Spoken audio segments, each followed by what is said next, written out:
Video kali ini kita akan ngebahas skema yang bisa dicoba untuk speaker curve dengan tipe 618 dan parameter yang dijadikan acuan adalah revisi 0 produksi 7 Januari tahun 2019.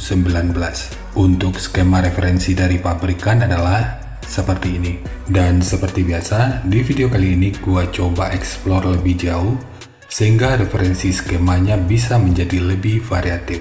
Tapi ini tentu hanya sebatas referensi dan itu pun kalau kalian membutuhkannya. Untuk mempersingkat waktu, gua juga nggak bakal mengulas parameternya lebih jauh. Namun yang pasti, di sini gua membuat skemanya dalam dua versi yang berbeda. Jadi ada mode vented dan ada juga mode solid.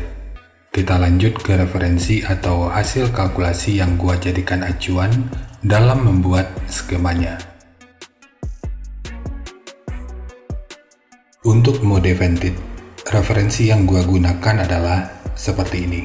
Jadi frekuensi sekitar 51 Hz ini udah bisa direspon pada minus 3 dB dan 59 Hz pada 0 dB. Kemudian untuk gain yang dihasilkan oleh port kurang lebih seperti ini.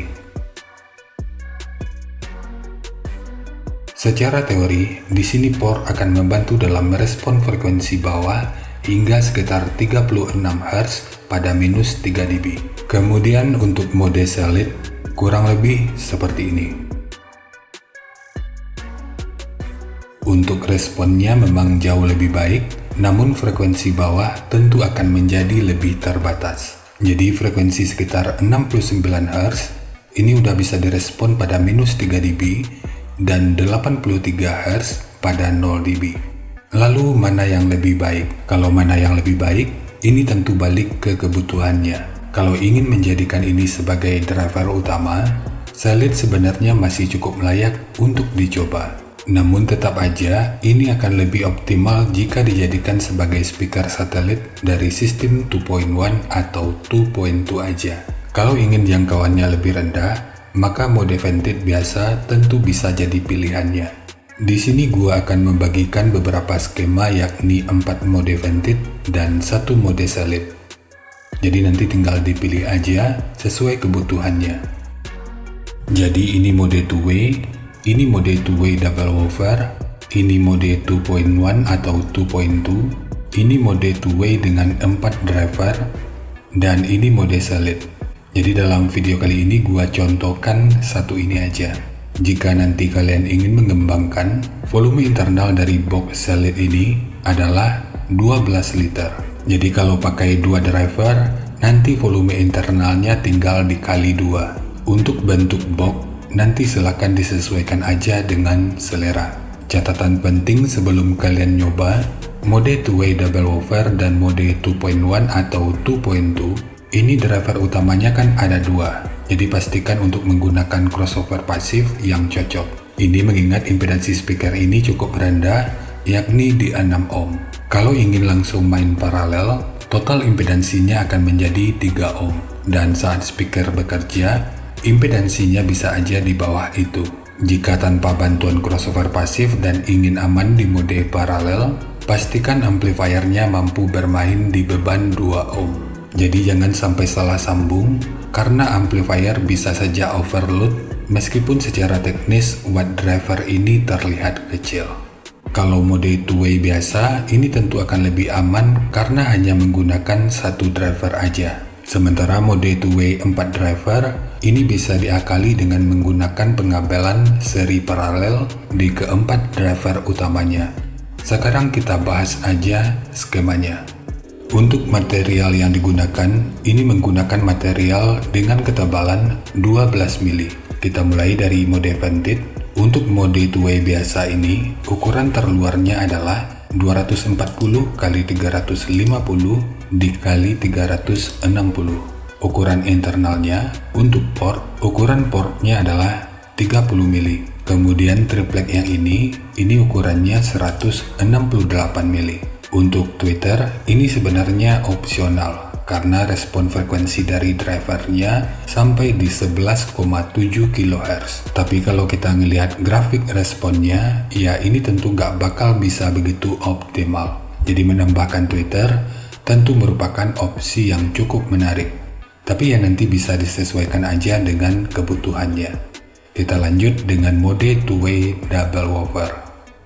Ukuran terluarnya adalah 240 x 390 x 600 mili. Ukuran internalnya untuk port ini ukurannya 50 mili. Kemudian untuk triplek yang ini ukurannya 108 mili. Untuk bracing sebenarnya ini nggak perlu. Namun di sini gua tambahkan satu sekat dengan ukuran 40 mili. Lalu apa fungsinya?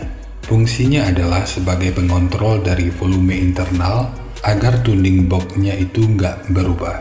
Jadi meskipun cuma sebagai pengontrol volume internal, poin ini juga akan berperan sebagai sekat penguat tambahan. Kemudian kita lanjut dengan mode 2.1 atau 2.2. Ukuran terluarnya adalah 240 x 400 x 890 mili. Ukuran internalnya untuk port ini ukurannya 50 mili. Kemudian untuk triplek yang ini ukurannya 108 mili. Jadi 2.1 atau 2.2 ini ditargetkan untuk sistem 2.1 di mana ada 2 satelit dan 1 subwoofer atau amplifier 3 channel. Sementara 2.2 ini digunakan pada amplifier 4 channel. 2.1 merupakan pilihan terbaik mengingat impedansi dari drivernya. Jadi jika menggunakan sistem 2.1, maka dua driver ini di seri, begitu juga dengan box yang satunya. Lalu kedua kabelnya nanti diparalel pada amplifiernya, sehingga sistem yang digunakan adalah sistem seri paralel. Kemudian di bagian atas, ini untuk speaker satelitnya. Driver yang digunakan sama, namun di sini gua buat dalam mode solid agar outputnya bisa lebih optimal. Jadi untuk volume internal, ini diisolasi sepenuhnya. Untuk tinggi bidang ini ukurannya 288 mili. Oh ya, di sini juga ditambahkan bracing dengan ukuran 30 mili. Lalu ada juga pengontrol volume internal dengan bentuk segitiga seperti ini. Untuk ukurannya sendiri ini cukup di 57 mili.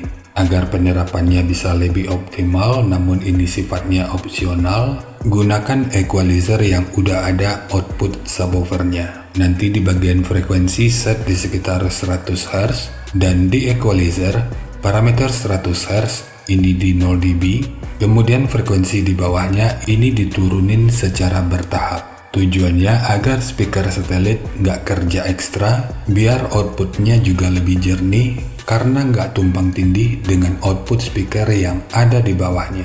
Kita lanjut ke mode two-way dengan 4 driver. Ukuran terluarnya adalah 240 x 420 x 1100 mili. Ukuran internalnya untuk port ini ukurannya 120 mili. Kemudian triplek yang ini ukurannya 90 mili. Jangan lupa untuk menambahkan satu bracing dengan ukuran 30 mili. Kemudian ada juga pengontrol volume internal dengan ukuran 99 mili.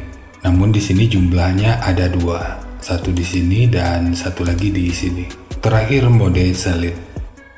Untuk ukuran terluarnya adalah 240 x 210 x 320 mili. Dan sepertinya cuma ini aja yang bisa gua bagikan pada video kali ini. Untuk hasil akhirnya, semua bisa aja lebih baik atau bisa aja lebih buruk dari yang diperkirakan. Karena efisiensi akhirnya itu juga akan dipengaruhi oleh beberapa faktor, apakah itu kerapian dan kepresisian dalam pembuatan box, kualitas bahan, hingga equipment yang digunakan. Dan penyesuaian tingkat lanjut mungkin aja masih tetap dibutuhkan.